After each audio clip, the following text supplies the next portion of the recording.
you like to step up, sir? Yes. The lovely Henry Norman. Can step up. Come in, Henry. You've got the luxury of 2 chairs. I'm going to go on this one just for a change. You're going to change your view. Yeah, there we go.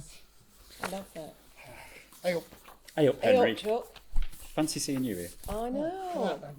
I've gone matching. I was going to say, I think he's just That's nicked. the press shot. Did he just look at this? A matching book as well. That's my bookmark. He pinched a bookmark. Plenty bookmark. He's pinched a coaster. This Yeah. is very. And it matches me lovely. It's beautiful. My son did that. Did he? Yeah. Oh wow. Yeah, he does all my book covers. That's fantastic. I mean, not individually. Are you taking? That would be slave labour, wouldn't it? You're taking a coaster with you? No, well, I can do if you're offering. It's a monkey. What you like? Talk to me. Talk to us. So, Hear about it. Tim and I are doing a book launch because Tim's got a book out. Yes. Which is brilliant. This is fine.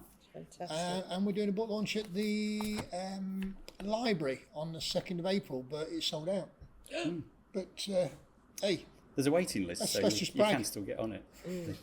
Oh, you can. Do you know? I reckon you could just turn up. Yeah. Because there are some people. I mean, the age of our audience, some people who just won't be asked. They bought a ticket. It's like they commit. Yeah. I've done that. I've bought tickets for things and gone, I'm probably not going to go. Yeah. But I want to support it. And if Yeah. it's a way I can support it. And then I just tell people I tell them, I'm not going to make it. So I've been someone thinking else of in just the seat. doing matinees from now on. 'Cause, See, we're back there again, aren't we? it's much easier. We're all too old to stay up late these days, aren't we? Go home and have your tea and watch some telly. Yeah, good. I like the idea of the stand-up. Whippersnapper. There's a bar here as well. How many do you have in the bar? We could probably sit about 30 in the bar. That works, doesn't So it? you could gauge the audience and decide which room to put them in. Yeah, that'll be good. What, by age? No, but by numbers. By numbers. Ages. I was wondering whether they'd be upright when you talk By about the bar. how many will survive? Extra cushioning. Yeah. Like Watford. Yes. Oh, really? Oh, no. It's an idea. It's not come to fruition. Bless your heart. No, it's a tricky thing that when we offer places for free, people will book it and then not turn up. No. So Henry and I have done all the public libraries in East Sussex, all 17 of them. I love that idea. And it was all free, so people would book and they'd all look full, but you always get no shows, don't you? So if you do want to turn up on the day, I think anybody would squeeze in at the You back. heard it here It's first. fun doing the lives because I started off with like my mum died when I was 11, and there's 5 kids in the family. My dad worked at a rally, so there wasn't much place in the house. So I used to go to the library for a bit of quiet. Bit quiet, yeah. And of course we didn't have much money, so you could read all the books, and I read all the comedy books to start off with. So I've been a comedian myself, and then I came across Spike Milligan's Small Dreams of the Scorpion, and got into poetry, and then started reading all the poetry books. And so doing the libraries is a lovely way of sort of giving it back, really. I love it. I love it because there was they shut a lot down, didn't they?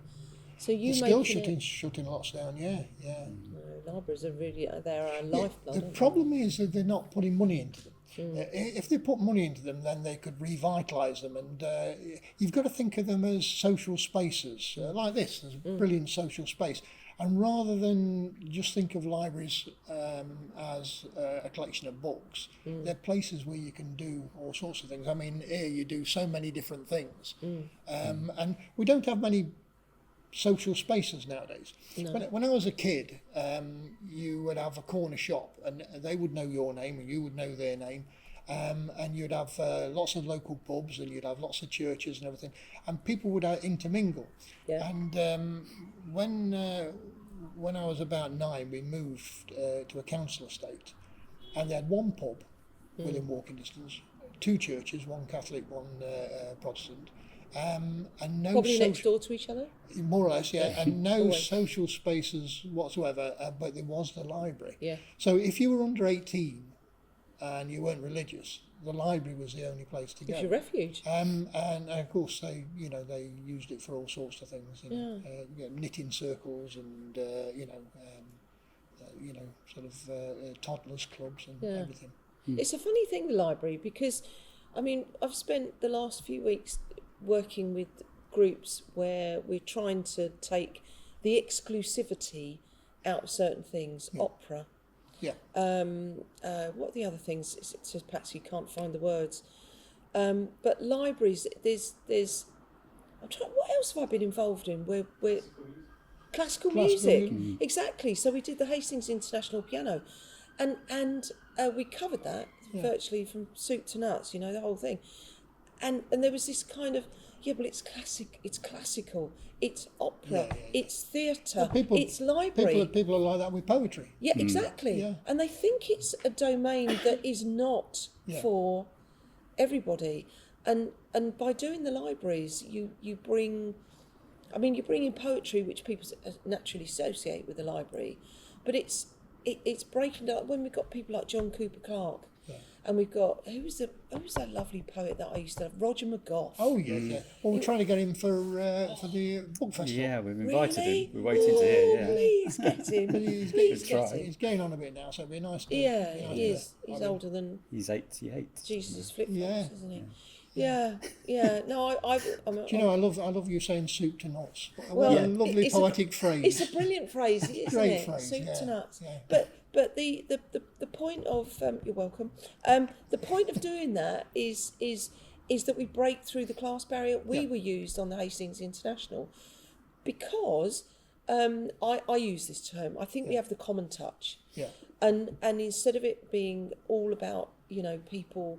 The traditional people that you'd see just pitch up and they go, you can see there's a forest of silver hair, and they're well heeled, and for us, it's like, well, we at the gig we were doing at the De La War last night at Sing Inspiration, they had classical music and she sang Puccini, and there were people sitting there and they'd probably never heard Puccini, but they weren't expecting it. And she just sang it, and it was amazing. But all these things weren't written by 75-year-olds. They're all written by passionate people trying to communicate. Yeah. I've been writing since I was 11. And commoners mostly. And some of the stuff older people like, and I think what Tim and I do is write from our own lives. So What you know. Yeah, so which is, you can't always write what you know, else we'd not have had Star Trek, would we? God bless Gene Roddenberry. But I wrote The Royal Family, and that was very much from my life and Caroline and Craig's life. But I think this thing about being elitist. If you're writing from your own life. My life's not particularly extraordinary, and Tim's life. Even less extraordinary. I'll let you speak for yourself. You should have things in common with people. Absolutely. So I always call it poetry to be enjoyed, not endured. Yeah. But there is this weird idea. It's funny with poetry. Poetry is actually worse than all the other art forms. You would never. People sometimes say, "Oh, I don't like poetry," in a way that you would never say, "I don't like music." They would say, I don't like all music. All music that's ever been, I don't like it. You would never say. It's treated as one thing, like it's an on-off switch. Whereas, in actual fact, similar with paintings and music and drama and all these things, it's a million different things. It's got subgenres. Every person's poetry is different. In fact, very often every poem is different. Yeah. So, people should... with all these things, classical music and opera and many things, just open their minds a little bit. Exactly. And see, explore. Exactly. Go and have an adventure. Yeah. On poetry, or go and have an adventure on classical music, because I know that, and theatre, because people think, oh, but it's for it's a theatre knobs, and you go, no, it isn't. All of it is accessible. It's all creativity. Yeah, I think a lot of what we write is quite accessible. We try to make it understandable. Like, what was that strapline you had at Manchester? Poetry so good you can understand it. Yes, that's right. It is. Hopefully when people listen to us, they know what's going on. This one's entitled "A Collection of Poetry for Everyone in Particular." I love that. Yeah. I love that so much. If I'd have heard the Super Nuts, I'd have put that at the top. Oh no, that's great for everyone in particular. Oh gosh, no, that's really made me think. Because it's really inclusive. It is, and I mean, it's a form of communication. That's all it is. And you're trying to be efficient with words, and you're trying to put over something that you want to say. And I go and watch Tim. Have you not got another one of your postcard things to plug? Yeah, that's every month. With a load of poets is an open mic night at 1200 Postcards on Queen's Road in Hastings. And it happens on the second Thursday of every month at 7:30. But everybody's welcome, and it's a lively night, isn't it? Henry It is, often comes. and you get about 20 odd poets reading, and all these different worlds. And you can sit there and listen to 20 different worlds. It's fascinating, and see other people in a communal space. It's not on a screen. No. It's not AI or something. They're in it's real actual life. real people IRL. talking about real lives. Absolutely. Gorgeous. That's right. Yeah, it's it not is. really about the poetry at the end of the day, is it? It's about and it's getting people unedited. together. You know, it's just there's something raw about it. You know, I worked on some films, so I made the film Philomena. So on that we had 350 people working on it. So you get an idea, and then everything's pulled all the different ways. You'll know this. So you get an idea, and that's the script, and then you know, the makeup will pull it this way, the wardrobe will pull it this way, the lighting will pull it this way, the director will pull it this way, the editor will pull it this way, and then you get the final thing. Whereas with poetry, it's you. Yeah. And the person that you're communicating with. Absolutely. So it's quite a pure form. Yeah. It's gorgeous. Oh, I love that. We've got some riches today. Thank you. I really needed it. We should get Tim to read one of his poems. I think we should get both of you to Henry read too. some poems, because I love it when you both narrate your own stuff. I'm an audiobook fan. Don't hate me. But what I love about audiobook is when I don't buy anything unless someone is narrating their own stuff. Oh yeah. I don't want anyone narrating for somebody else. They have to be their own narrator, because you can feel. Yes. It's a visceral thing. Well, I wrote a book about my son with my wife Angela, because my son's autistic, and we wrote this book about his early life for people to understand from my mum and dad's point of view what growing up with an autistic person is like. Yeah. And when we did the audiobook, I went through 2 toilet rolls. Just snotting every other paragraph, reading it. I mean, it's a very powerful thing to read the book, and my wife Ange did as well. Yeah, I can imagine. It is a funny book. Don't get me No, wrong. no, you no, know, I mean, but some of the tears were for laughter. Yeah, But, but what a cathartic thing to do as well. Yeah, there's some really moving moments in that book. It had me in tears when I was reading it at different points. well, it's a challenge, but worthwhile. What's the title? It's called A Normal Family. I'm gonna get it now. And my son, who's now 28, his birthday last week, he paints, but when he was little, nobody had any ambition for him whatsoever. So you go to doctors and they treat him like a frog to dissect. And there were no books by parents, and all you had was because we're going back, 20, How old is he now? 28, so you go back 26 years. They knew nothing. It was Rain Man, and he was nothing like Rain Man. No. He doesn't Every have any. autistic person is different. Very different, very different. Yeah. He's not a savant. He does a thing where he'll clap very loudly and get us to the front of queues. Which I instigate at the airport. What's his name? Johnny. Johnny. Oh, I love that. Brilliant. Well done, Johnny. Johnny does these fantastic paintings, doesn't he? That's huge. another one of the This is colours. another Yeah, one. because he's 6'4", my lad, and what he does is he's painting away, and he gets to about here, and he goes, I can't be arsed with that. So you got all these lovely paintings, and the bottoms are just Unfinished. unfinished. Yeah, but but that's it looks brilliant. No, but that's his ISP, isn't Yeah, it? it looks you absolutely know brilliant. this is a. Oh, yeah, it's definitely. This is and one of Johnny's I'm paintings. trying to get him into miniatures because it's costing me a fortune. Into what? Miniatures? Miniatures. Yeah, but you'd end up with those just with a gap. I would have a lot. You would? I've got no wall space. It'd be lovely to do an exhibition here. Oh, yeah. That'd Yeah, be fantastic. it'd be great. Yeah, I mean, you could just pop round and take some. We wouldn't notice. To be honest. Oh, yes. No, we won't. We've got hundreds of them. We used to have a bath that was like in the spare room, and it was just full of paintings. Yeah. So we've just run out of space to put the stuff in. We've got a shed now. Yeah. Oh, lovely. Anyway, That'd be grand. would you? Shall I go first. Go for my bookmark? Yeah, go for your bookmark. So you're on about love. So I thought I'd do a love poem. It's your plays about love, I understand. So a lot of love poems are written when you're younger, and I thought it'd be nice to write one when you're older. So this is called When Did We Stop? When did we stop saying love? When did we stop holding hands? When did we stop kissing? When did we stop making plans? When did we stop doing all those small things we used to do? She said, I didn't stop, just not with you.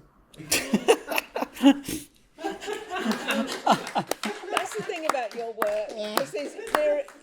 They always catch me off guard because they start as, oh. But as we're saying, that's how life is. It's both serious and funny. And when I read Spike Milligan when I was 11 and 12 years old, what I loved was that a man that could be so funny and yet could make me cry. So I've always tried to do this thing of some start funny and then serious, some are just funny, some are just serious, and some start serious and then funny. We can cope with it all. We don't have to compartmentalize it. And I love a lot of great. If we think about some of the great comedies, like say Blackadder, we always remember that last episode. Yeah, always. Because that really affected us. And you think of the great moments in a lot of comedies. It's the poignant moments that stay with us. And similarly, when we're watching some drama, if there is a lighter moment, that just helps you empathise. There's something about humour that you can't actually laugh at somebody you don't like. You can't laugh with somebody you don't like. No, you can't. They can't make you laugh. You give a little. Yeah. When you laugh. Yeah, it's an exposure, isn't it? It's a vulnerability when you laugh. It's a very human thing. He's back. In fact, I don't think AI could make you laugh. I've actually asked AI about jokes. It can do puns. Yeah. But it can't understand jokes. I'll tell you a joke I heard when I was 11, right? And AI could never do this. So a man goes into a shop and he says, I'd like to buy a wasp. And the shopkeeper says, we don't sell wasps. And he says, well, you've got one in the window. The lovely thing about that is that you do the work. You do. You leave a gap and you do the work. And AI can't quite understand that's our common knowledge. That's humanness, that it can't. Go on, go. Excuse me, Henry. You did you have a friend who was a crossword puzzler? Yes. Tell us about that. Can you tell us about it? Yeah, there's a little poem that's in here. Yeah. I like that one. Do you like that one, do you? Yes, it's very Spike Milligan. It's requests now. I Yeah. love this. This is great. It's an epitaph. In fact, there we go. Page 58. You'll be glad to know. So I was up on the Fire Hills because I live next to the Fire Hills, and there was a bench, and it said. Sorry, I'm not doing you out.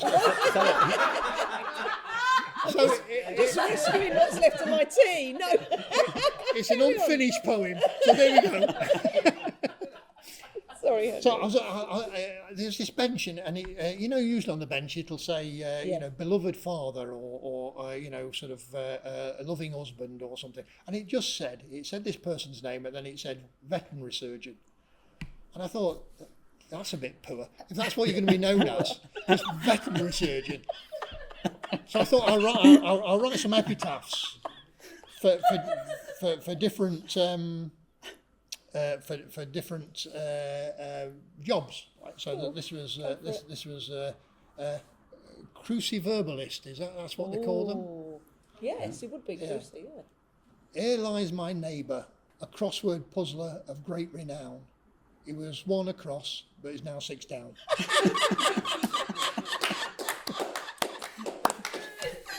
Thank you. I don't normally do requests. Thank you. But you did. Yeah. So this comes from This book? This book it's Flapjack Press, and you can buy it online. You could buy it at some bookshops, but most bookshops. If you go into the bookshop and say you want it, demand it, then they'll get it for you. I think it's £12, and the cover's worth £12. So you get the poems free. And I love doing it. I'm about 1 a year, so I've done 4 since I've been in Hastings, and lots of local references, and it's fun to do. I'll ask you one more question now. Yeah. How do you feel about being in Hastings? I love being in Hastings, and so I was born in Nottingham, and I've lived in Hull, Chesterfield, Manchester, and Brighton, and I've got to say the sense of community in Hastings is absolutely fantastic. I know more people in Hastings in 4 years than I knew in 30 years in Brighton. That is probably one of the commonest answers that we get when someone's moved across from wherever they're over from or down from. Yeah. And they say, I know more people now.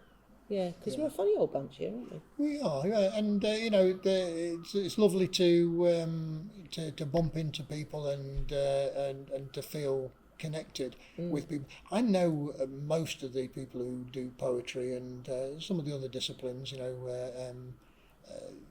because if you're creative, it's almost like a village, and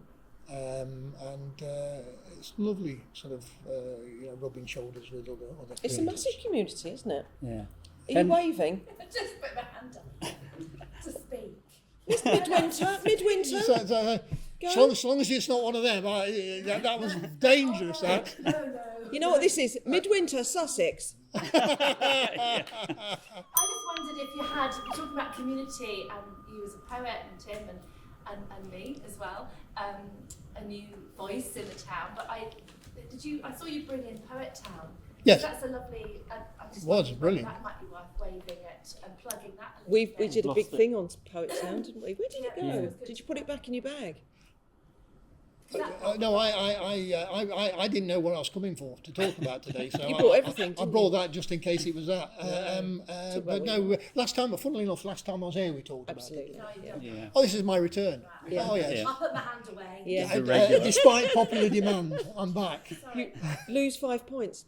No, Henry was great when he first came to town. He came around all the poetry groups, Went didn't to you? all Because the poetry groups. There's about 7 or 8 different groups of poets in town doing their we've own got thing, loads. and you came and saw us all, didn't you? Yeah, I thought it'd be lovely to do that. And there was one other person that was at all the groups. Brian. Yeah. And he's at everything. I'm surprised he's is. not here today. He's probably he's up there Does Brian somewhere. just show up? He's younger here. I'm very conscious we've not heard one of Tim's poems. No, we're going to go to Tim. So does All right. Brian just sort of pitch up everywhere? Yeah, he does. Yeah, he's Funny. a stalwart of Is the he? poetry He's a scene. good poet I love as well. that. He is. Yes. I love that. Yeah. Does he have a surname?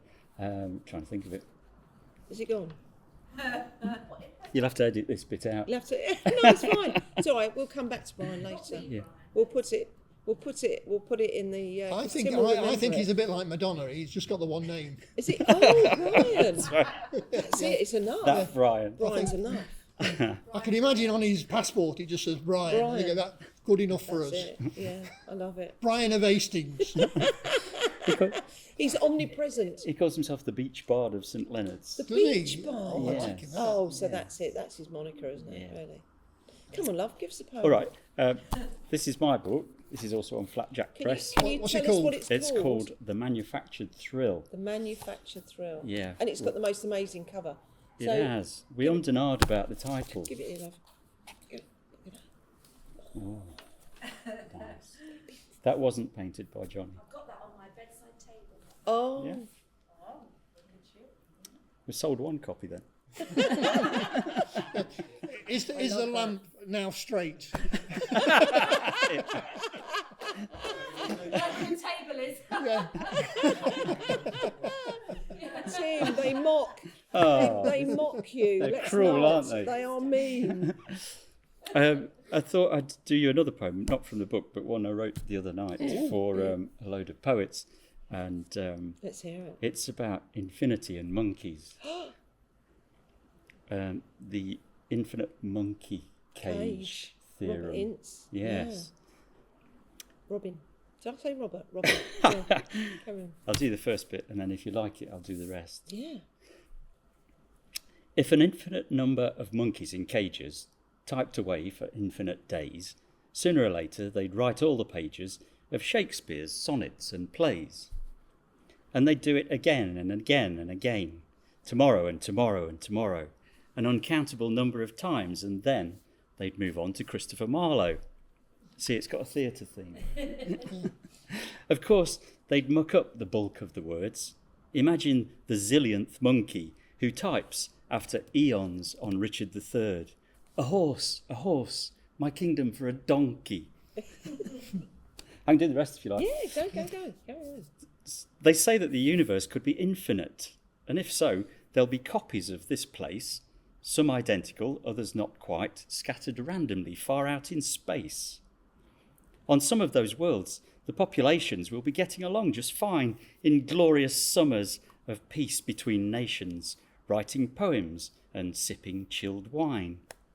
On other Earths, they'll be making a mess, with lunatic leaders hell-bent on arguing, fighting and bombing the rest in winters of discontent. Now you have to imagine that you're in 1,200 postcards for this last bit. Okay, right. And there'll be open mics like this going on in those Hastings Mark IIs far away, in replica rooms just like this one, full of poets with plenty to say.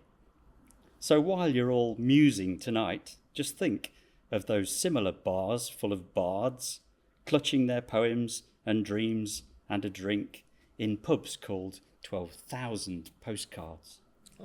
Thank you. Very good. Great.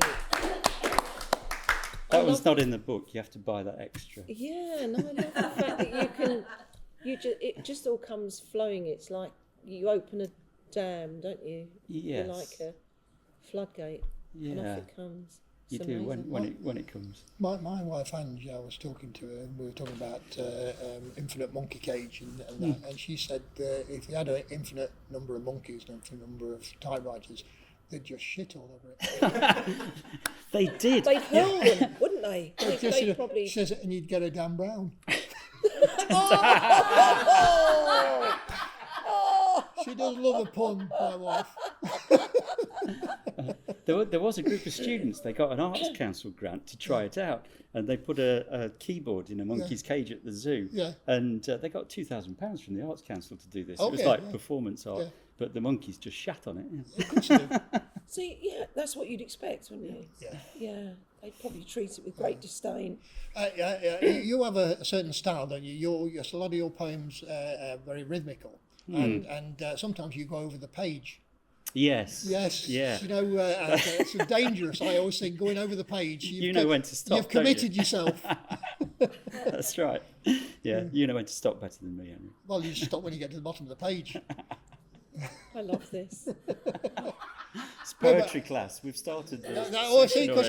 So you're coming to the poetry. I am. Yeah. Are you a tutor or a student? No, I'm just a student of Jane Midwinter's. Brilliant. Yeah. Companion. It'll be like a workshop, won't it? Yeah. That sounds great. Writing together is a really special thing. I might come myself. Yeah. Come on. Yeah. Do. Yeah. You got some spare places. I always have space for you, but there are a few. Yeah. Right. And it's here. 10:30 here. In the Midwinter Suite. The Midwinter Poetry Suite. That's going to be written in crayon, isn't it? It's got to be in. It's got to be written. Only the Midwinter Suite. Gaffer tape with some nice Sharpie written across the. Yeah, Yeah. we'll call it I've got that. it sorted. Yeah, I've already done it. I've ordered the plaque. Bless you. Now, did I say the name of mine? I don't think I did. No, you did I? didn't. It's called Please. A Quiet Promise. Oh. Because I was thinking, this may be my last book, because I'm going on a bit, And I thought it'd be nice to make reference to this idea that I've been writing since I was 11. And there's a certain thing you do, I think all creatives do, in that you make this little promise to yourself that you're going to create something, that you're going to communicate. And it's a very internal thing that happens, which is very hesitant about, even Americans, I would imagine, it's almost a little sacred thing that you do, of saying that there's something you need to do, because none of us necessarily need to do anything creative, but there is something in you. And for me, it's lasted, 69 years. And I think there's something quite beautiful about that so many people have this quiet promise inside them. No, I totally agree. I think it's exercising that, isn't it? You have that, and it's got to have somewhere to go. Yeah. You've got to have that, commit it to something. Otherwise, I think we might as well just not bother, because we all have creativity. We are all creative beings. Yeah. And some people exercise that much more than others. And in lots of different ways, you can be creative and do gardening or cooking or Absolutely. or whatever. It's an interesting thing that we that we're not just functional. Exactly. I hear people say often, "Oh, I'm not in the least bit creative." It's a phrase I hear trotted out so often, and I will look at how they're dressed. Yeah. Say, no, that is creative. That is you walking around in your art. And they don't think about that, but beautifully made up face, or they don't look at it as like food. Yeah. And you say that's just the most fantastic food, and they go, I just cook. I don't think anybody just does anything. I think just you can appreciate, actually you really commit to what you've just done, and commit to it and own it and enjoy it and share it with others. It's every decision you make that's beyond Functional, as you said. Beyond existence. There's a difference between existence and life. And once you get beyond the existence, it's interesting. I don't know whether animals, they must have this, but certainly as an animal we have a particular nature to go beyond existence. Yeah. I think we're special in that. Thank I think we're goodness. special in that regard, most definitely. Yeah. And on that wonderful note, I'm going to conclude. What's the word I need here? Is it conclude? Thank you. Wrap up. What? Go on. Encapsulate. Ooh, I love that. There's a Thanks, poet Ben. over there. I think we're at the nut stage. I think we're at the nut stage. I think we've gone through all the courses, and we're at the nut stage. And it will be a hazelnut, I think beautifully. Everybody, thank you so much. Thank you so much. Jane Midwinter, Thank you. Neil Selman, Stella Valenti, Henry Normal, Tim Barlow. What a joy. Patsy Solanke. Oh, Patsy. thank you. Thank you. you. Our town absolutely indeed has plenty. Cheers all. Thank you. That was lovely. I didn't want to stop. Shall we carry on? I really didn't want to stop.